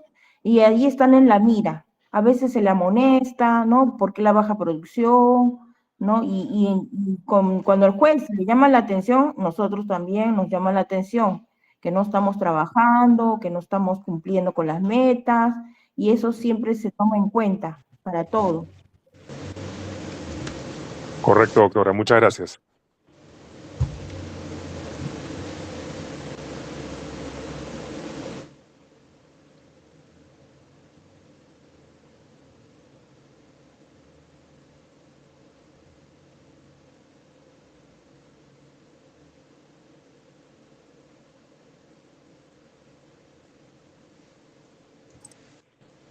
Ah, tenía el micro. Cecilia, ¿cuál era tu pregunta, Cecilia del Pilar? Buenas noches. Sí, más que una pregunta, es un comentario respecto a cómo nace este tema del tema del género. Si bien es cierto, esto nació con un supuesto objetivo de proteger a la mujer, también es evidente de que tiene sus raíces, entre comillas, progresistas, respecto a proteger a un sector de la población que se creen mujeres. En este caso, la población LGTB ¿no? Sin embargo, esto ha sido mal utilizado en el transcurso del tiempo y ha sido exageradamente utilizado como un tema de venganza en cuanto mujer a varón, o también gays contra varones. Y lo lamentable es que una institución del Estado, un poder del Estado, se vea plagado de este cliché. Y digo plagado, ¿por qué? Porque incluso se erigió en esta ley que ha sido derogada por la que ahora estamos comentando. Quien le habla tiene una trayectoria de abogada litigante hace muchos años, de más o menos 30 años. En ese íter he visto transformaciones sociales que inciden en el modo de administrar justicia, pero tal abuso y atropello al derecho de igualdad entre varones y mujeres, entre seres humanos, ha sido a través de los últimos años. Y no nace con Castillo, porque Castillo apenas gobernó, empezó a gobernar. Nace desde mucho antes. Pero este es el marco teórico que podría comentar de mi parte. Sin embargo, lo más preocupante es de que hay personas sancionadas, condenadas, que ahorita están en una cárcel solamente por el tema de la ideología de género. Nosotros en este momento, o el Congreso, o la Cámara de Senadores, el Poder Legislativo que viene, quizás podría reglamentar ahora esta ley sobre la igualdad, que ni siquiera es necesario que haya salido esta ley, porque ya la Constitución Política del Perú señala el derecho a la igualdad. La Constitución no hace diferencias entre varón y mujer. Nosotros, y como decía la colega anteriormente, la doctora Judith, si bien es cierto, tenemos los instrumentos procesales para contradecir, para alegar, para interponer, no se nos escucha. Se hace oídos sordos, que discúlpenme la expresión, hasta a veces yo veo en las propias mujeres magistradas como que le tuvieran odio a los varones. Le tuvieran un odio, y a veces en mi pensamiento yo digo, serán lesbianas, ¿no? Entre mí, ¿no? Entre mí digo, ¿por qué tanto odio? ¿Por qué? Porque son totalmente ciegos o ciegas, y lamentablemente más hay mujeres, que sentencian a ojos cerrados, así. Y un ejemplo tajante, bien contundente, yo le voy a dar. Y ahí voy a también a lanzar una propuesta para las comisiones, si se puede llegar a las comisiones del futuro Poder Legislativo, para que se subsane estos errores que tienen sufriendo a un ser humano dentro de una cárcel, siendo inocente. Tuve un caso del señor Miguel. El señor Miguel está preso en Lurigancho, ya casi como 5 años, más o menos, 5 años. El señor se le acusó de violación a una menor de 18 años, sin embargo, esta no era menor de 14, tenía 15. Y todo apuntaba a que aparentemente hubo un consentimiento.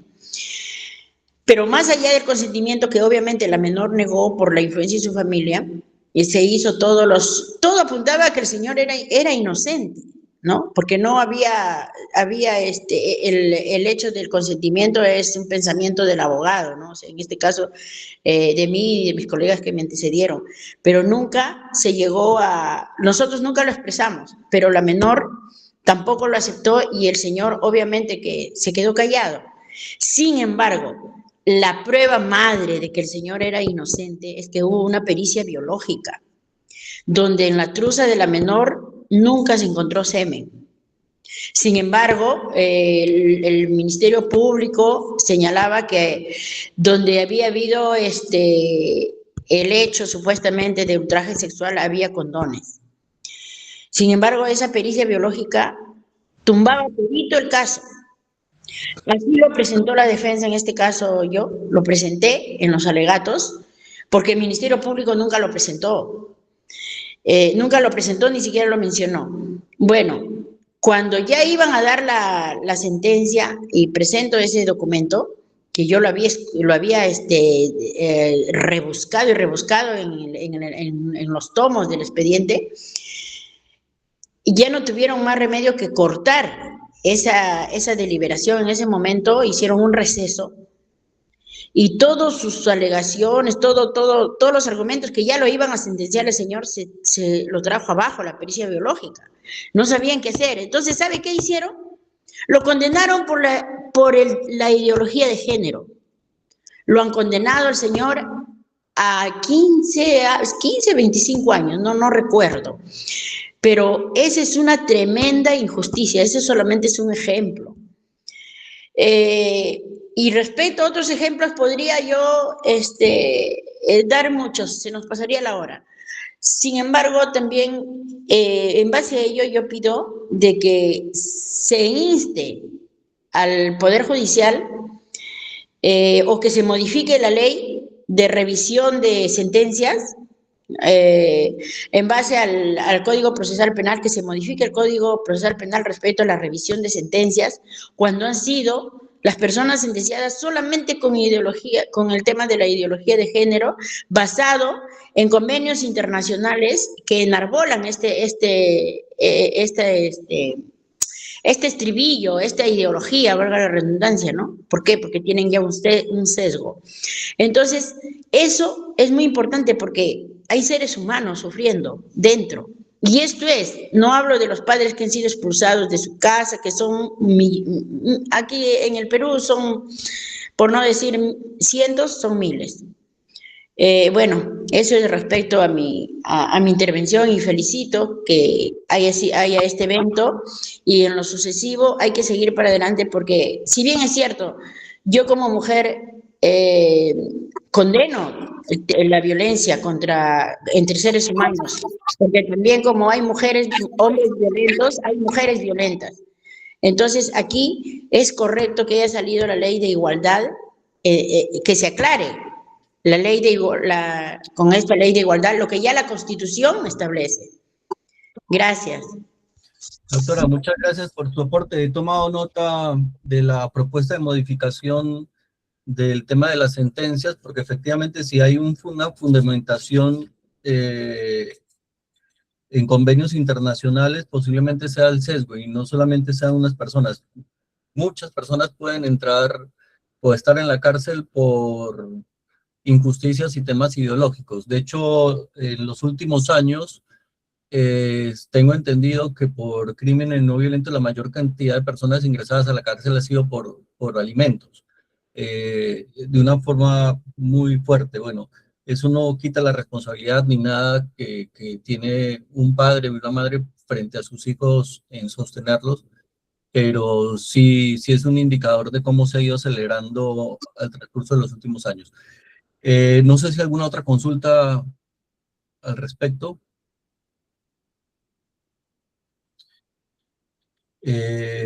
Sí, ¿qué más? Bueno, en la asociación efectivamente vivimos día a día el efecto del sistema judicial, digamos, impregnado por este enfoque. La motivación puede ser incluso llegar al momento de odio, como mencionaba la doctora Cecilia, y hay muchos más elementos ahí de por medio, ¿no? Sí, disculpe, Sí, señor Pedro adelante. Pablo, quería agregar también que se pueda modificar en cuanto a las medidas de protección que son bastante inconstitucionales porque eh, van en contra del derecho constitucional a la igualdad, y no solo ello, también vulnera el derecho de defensa. Y yo, particularmente como abogada defensora, hasta también estuve totalmente indignada con las juezas, porque la mayoría son mujeres que están en estos juzgados que dan las medidas de protección, se comportan como verdaderas dictadoras. Al varón ni siquiera lo escuchan, le cortan. A la abogada defensora, en mi caso, yo fui maltratada por una jueza de Lima Norte, el cual me dijeron que no debía hablar. Y solamente se le dio 30 segundos a mi patrocinado para defenderse. Y ya le cortaron. Le dijeron ya, hasta ahí ya, voy a meter la resolución. Y esto, particularmente yo, me parece bastante lo más injusto, porque de esa manera también se afecta pues a los niños.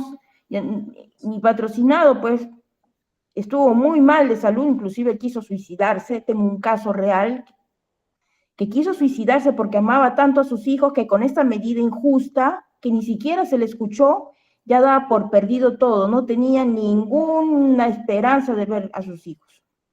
Eso es lo que está pasando, y se está vulnerando también el derecho a la salud psicológica, a la salud mental de los de los padres, de los varones en este caso. De alguna manera, este Congreso pueda dar una ley modificando, porque puede ser una medida de protección, pero con las debidas garantías de ley, el derecho de defensa a ser escuchado, a que el abogado defensor también hable. No importa que sea varón o mujer el abogado, igual las juezas se comportan como verdaderas dictadoras y dictan la medida a diestra y siniestra, como yo particularmente he sido testigo, cómo ellas se comportan y quieren ellas hacer producción, porque eso es para llegar a una meta, y eso está mal. En estos casos no pueden verse como números, vidas que están sufriendo detrás de esta administración injusta. Para las juezas, solamente esta persona es un número más, porque ella quiere, lo único que quiere es producción.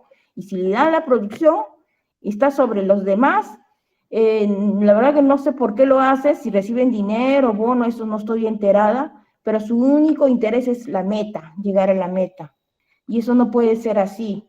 Ojalá, Dios mediante, se modifiquen estas leyes totalmente injustas, porque destruyen vidas, personas, padres de familia que están muertos en vida, y me consta, y puedo dar ejemplos. Si me permite en un momento el Congreso, puedo dar, puedo exponer casos reales que pueden servir inclusive para modificar estas leyes tremendamente injustas, en pro, entre comillas, de velar por la mujer. Y no saben que detrás de este varón hay una madre, hay una hermana que sufre, hay una tía porque tampoco puede acercarse. O sea, no solamente la medida de protección es para el varón, el padre, sino que la tía, la abuela también entran en eso, aunque no haya una medida de protección contra ellos, porque igualmente son amenazadas de ser denunciadas. Y esto está pasando. Quisiera en algún momento se dé una modificación en el Congreso. Eso sería todo. Gracias. Según la proyección de lo que, doctora Santillán, llegaríamos a este año a 3 millones de medidas de protección. Si eso lo multiplicamos por toda la familia del entorno, serían más o menos 9 millones de personas afectadas por medidas de protección al transcurso de esta ley supuestamente de defensa de la mujer, y donde está, como usted menciona, un enfoque en llegar a la meta y la cosificación. Es un número más, la meta. Eso Sí. es pasando el Poder Judicial, y lo digo con conocimiento de causa. Por eso es que yo no estuve de acuerdo nunca en esas medidas, inclusive el mismo personal está padeciendo. porque para llegar a la meta uno se queda 10, 11 de la noche y el Poder Judicial no paga horas extras. Lo único que hace es presionarnos, inclusive nos amonesta, nos sanciona y no nos renuevan el contrato. Es un maltrato que viene del propio Poder Judicial hacia su personal. Eso está pasando gracias a este enfoque de género, perspectiva de género implementado en el Poder Judicial, que le ha hecho daño al personal, porque yo vine trabajando desde 2012, hasta que se dio esa ley 2015 en adelante, he venido padeciendo. ¿Por qué? Porque ya he tenido que, como sea, emitir medidas de protección. Ya antes no se hacía audiencias, ahora felizmente se está haciendo, pero igual no se les escucha. Y ese era pues para poder, para que se me renueve mi contrato. Eso. Sin ver, ni siquiera leer que había una vida, que había una persona, que no. A mí no me interesa un número más, y así es lo que está ocurriendo. Actualmente sigue sucediendo. Tengo ex compañeros que se quejan de que en los módulos de violencia contra la mujer, en lo que es de familia, siguen padeciendo lo mismo que yo he padecido, porque yo trabajé el 2018 ahí. Entonces ellos ya no resisten eso, renuncian y se van a otro sitio, porque la presión y la carga es a tal punto que ya no se puede trabajar en esos juzgados. Eso está ocurriendo realmente. Impresionante, o sea, también afecta al interior del mismo, de las personas que están adentro trabajando, ¿no? Exacto. Así. Juan, te damos la palabra. Muy buenas noches, contento de oírlos y bueno, acotando a lo que está comentando la persona que estaba opinando, yo fui víctima justamente de ese atroz sistema. Yo estuve preso por 10 meses privado de mi libertad por una falsa denuncia de la madre de mis hijos. Y bueno, he vivido todo lo que describe ahí la exponente, ¿no? Los maltratos hacia el varón, ese odio visceral que tienen a las juezas mujeres, sobre todo contra los varones, de no dejarte hablar, de señalarte de frente como si fueras un culpable o como si fueras el agresor. Yo me acuerdo que cuando, posterior a lo que yo salí de la cárcel luego de ser absuelto, me di con la sorpresa de que tenía otras denuncias, falsas denuncias obviamente, y con medidas de protección. Cuando yo me acerco con la intención de ver a mis hijos en la ciudad de Ica, voy a la comisaría y la misma efectivo policial me dice: usted es el agresor. Y obviamente a mí esto me sorprendía, pero ¿de qué se trata? ¿De qué soy agresor, no? Cuando yo no tengo ningún tipo de sentencia o ningún tipo de resolución o ni siquiera tenía conocimiento de las denuncias. Y entonces ese señalamiento es sí, en realidad humillante y es sobre todo un maltrato, ¿no? Porque es un desgaste psicológico. Si yo contara mi drama, obviamente no alcanzaría el espacio, pero lo que yo viví no se lo deseo a nadie. Es una maquinaria de fabricar denuncias, es una maquinaria de fabricar pruebas, pericias psicológicas, todas enfocadas en una misma dirección. Todos con el afán de convertirte en culpable, seas o no seas. Así las pruebas físicas, las pruebas evidentes digan lo contrario, pero la idea y el objetivo de estos malos servidores públicos del Estado es convertir al varón o a un padre en culpable. Yo lo he vivido en carne propia, lo he padecido, me ha costado muchísimo sanarme de esa herida. Ahora ya, gracias a Dios, veo a mis hijos con frecuencia, mis hijos me adoran, pero ha sido bien difícil. Y no tanto, digamos, por la madre de mis hijos, porque yo conozco quién era ella, yo conozco de sus problemas, conocía de su vida, conocía de sus antecedentes, porque nosotros sabemos con quién nos metemos, pero lo que yo no podía esperar era que la justicia tenía ese odio contra el varón, ¿no? Y en ello es mi testimonio, lo que yo estoy comentándoles, y si algo se pudiera hacer desde este tipo de organizaciones, sería fabuloso, porque al fin y al cabo nosotros todos tenemos derecho a la igualdad, ¿no? Todos somos, entre comillas, para el tintero somos iguales, pero en la práctica no lo somos porque la mujer, o si es que yo me identifico de otro género, tengo todas las de ganar y el varón no, el varón siempre será señalado como el malo. Eso es mi testimonio, mi estimado. Gracias. Lo último que tenía que decir, bueno, no lo último, sino algo más, si es que me permiten. Claro que sí, doctora. Mire, en este tema, por ejemplo, de las medidas de protección, denuncias, creo que ya es una costumbre o una mala costumbre, es que la igualdad, el tema de la desigualdad el enfoque de género, también tiene, aparte de ello, es solamente para los hombres que no ejercen cargos, que no son funcionarios.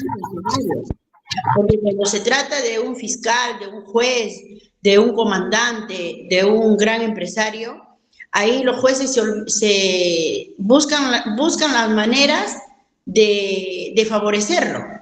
Entonces, este enfoque de género no solamente de por sí existe una desigualdad en el trato, sino que también se tiene en cuenta el caso de la investidura de la persona. Por ejemplo, también he tenido casos donde el denunciado era un fiscal. Ahí todos le dieron la mano y la señora, que en realidad en este caso sí era afectada, quedó como la agresora. O sea, se dio vuelta. Y no solamente este es un ejemplo, hay varios ejemplos.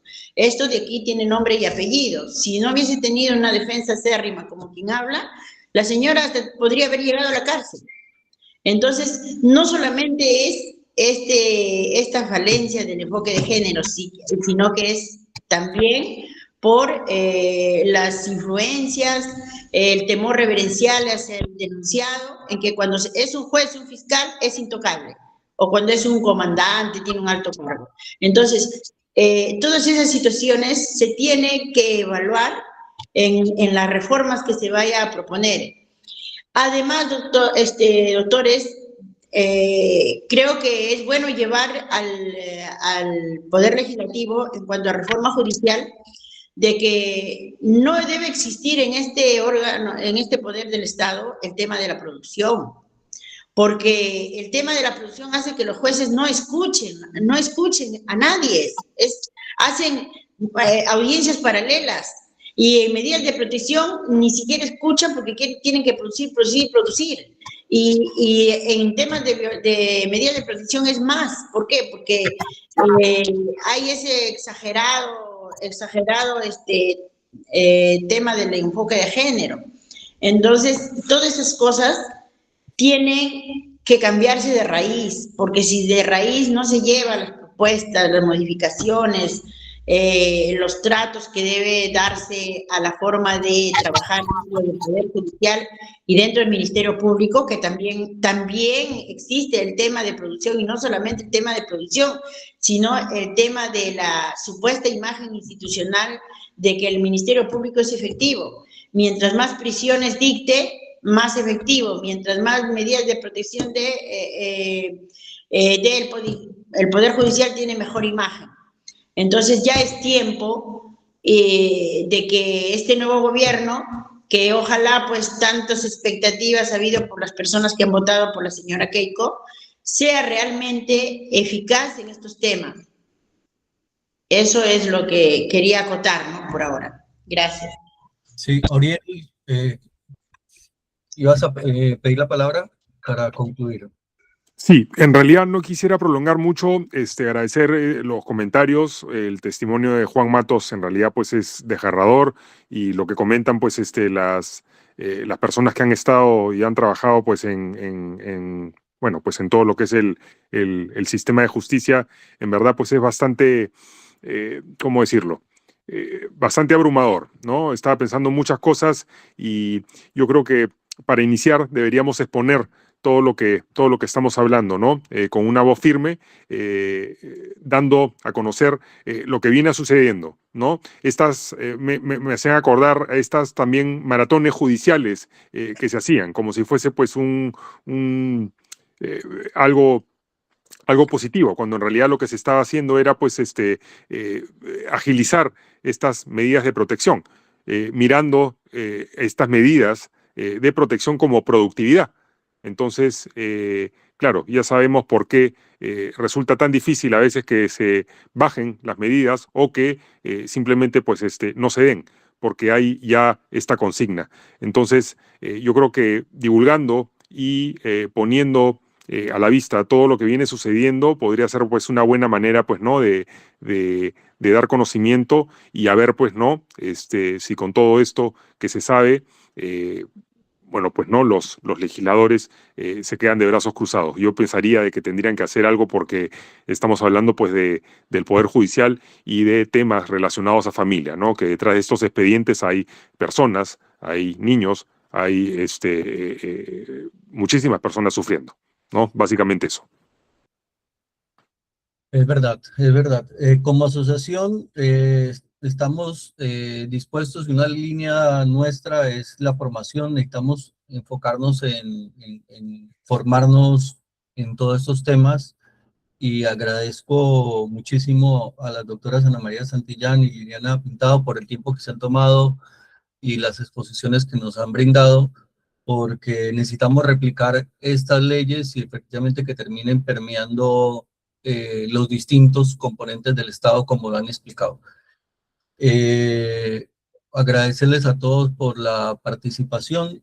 Hemos tomado nota y cuenten personalmente con la ayuda de la asociación en cada proceso que tienen, porque tenemos estas leyes y estas leyes debemos hacer escuchar e introducirlas con el apoyo de todos los abogados en los distintos procesos personales que cada uno lleva. De igual forma, señor Pedro Pablo, perdón que lo corte, disculpe. Quería yo agradecerle y empatizar con las personas que han estado sufriendo. Bueno, como abogadas tenemos una larga secuela de conocimiento, de experiencias en los procesos de familia, pero siempre con la premisa de que todo está y que se puede lograr, y con la premisa positiva de que todo es alcanzable, ¿no? Lo único que no se puede alcanzar es la muerte, diciéndolo de una forma más extremista, pero todo es alcanzable, y con las herramientas y los insumos que manejamos en nuestra legislación peruana podemos darle a ustedes las asesorías indicadas para llevarlos a arreglarse con lo que ustedes están peticionando, ¿no? Nuevamente reitero que estoy a disposición de cualquier persona que tenga alguna consulta, la puedo brindar y poder ayudarlos a llegar y a poder reconciliar la justicia para ellos también, ¿no? Y estamos ahí dispuestos, señor Pedro Pablo, para cualquier requerimiento, y muchas felicitaciones por todo el evento, y espero que comiencen siempre a invitarnos para poder estar asistiéndolos siempre y con el mayor de los gustos. Mil gracias, buenas noches. Sí, la próxima semana hay un congreso de 20 asociaciones conservadoras, pongámosle así, presencial, el primer día, el día jueves, a las 4 de la tarde en La Molina.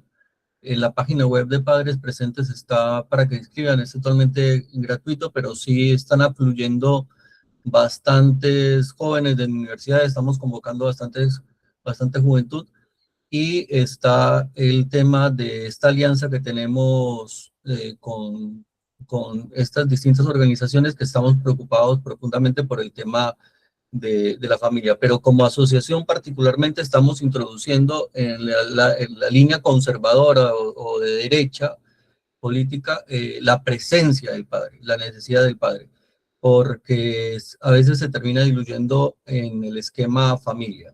Juan Carlos estaba levantando la mano. Hola chicos, ¿cómo están? Muy buenas noches. Doctoras, buenas, ¿cómo están? ¿Qué tal? He estado escuchando un poquito de todos los casos. Bueno, acá yo también tengo un caso muy complejo, ¿no? Gracias a Dios yo vivo con mi hija, esa es la suerte que tengo, y hasta ahorita la sigo protegiendo de este caso. La mamá me denunció igual con denuncias falsas. Logró ella, sospechosamente, ¿no? Archivar un proceso de exposición al peligro que ella tenía en la Fiscalía del INSE de Rizo. Y ahorita también con ayuda de acá de unas fiscales en Lima Sur, igualito está tratando de acusarme. La única denuncia que tengo hasta ahorita, ¿no? Es por daños psicológicos, supuestos, ¿no? Que al final las fiscales de Lima Sur 2 fiscales exactamente, han llegado a presentar su requerimiento de acusación, pidiendo 1 año de privación efectiva, ¿no? Bueno, en este caso pues sabemos que es para que la mamá pueda quitarme a mi hija, ¿no? Entonces la lucha sigue constante, es terrible porque teniendo yo pruebas, no la han querido validar, no han querido escuchar audios ni videos, ¿no? La mamá está pidiendo 60.000 soles de reparación civil, imagínense, dice que está dañada y todo, ella tiene su relación, ella vive la buena vida, estudia, o sea, hace tantas cosas que yo digo como el sistema está más tirado para la mujer, como dicen, ¿no? Lastimosamente lo digo así. No hay un 50-50 para ambos, ¿no? Igual yo estoy denunciando todo, estoy denunciando también a fiscales, y bueno, hasta ahorita no me ha tocado juez, ahorita estoy con un proceso de una jueza que es la que me está viendo en la etapa intermedia del requerimiento de acusación, pero lo que yo lucho es que se regare el caso de exposición a peligro, porque en ese caso de exposición a peligro que la mamá le expuso a mi hija en fragancia, detenida a ella por un tema de trata de personas, lo archivaron. Sí, lo archivaron. Gracias a eso es que yo tengo a mi hija, ¿no? Y lastimosamente la señora pues con mentiras, con llantos, ¿no? Como suelen hacer ellas, ¿no? Y presentando lo que le conviene, ¿no? Pues están tratando de tirar la balanza para ese lado, ¿no?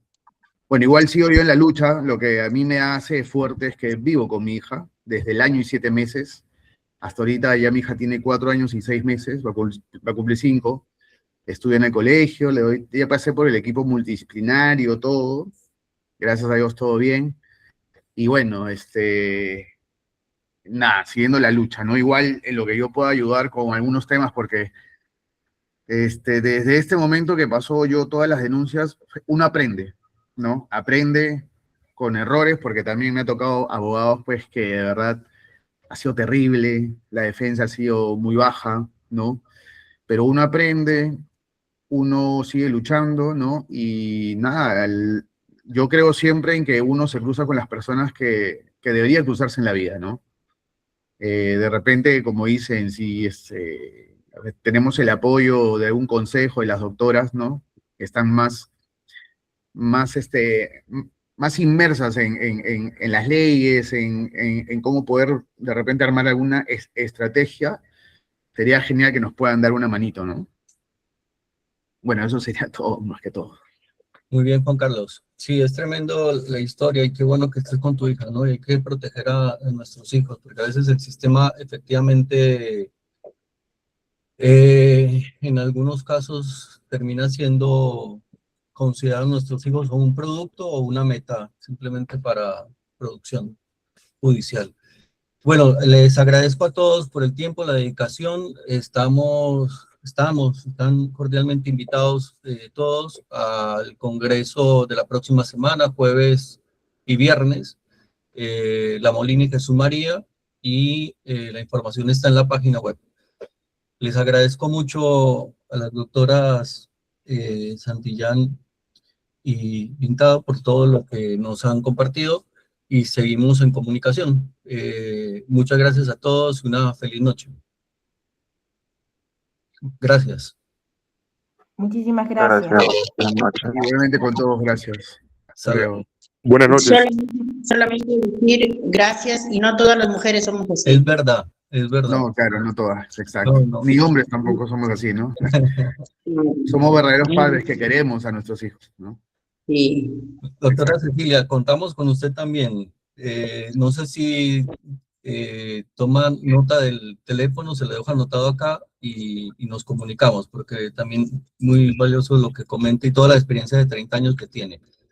Sí, también he sido juez y he sido fiscal y he visto estos temas más a fondo. He estudiado, he trabajado en el penal también, en los penales.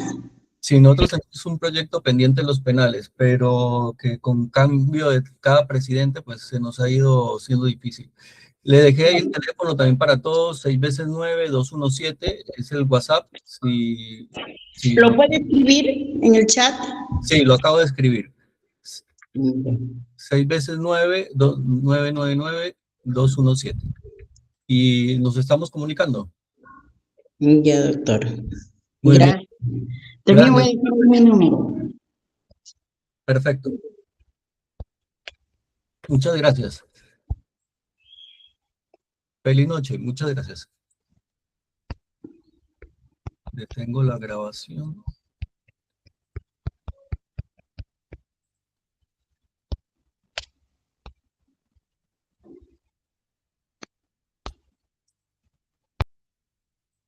Listo.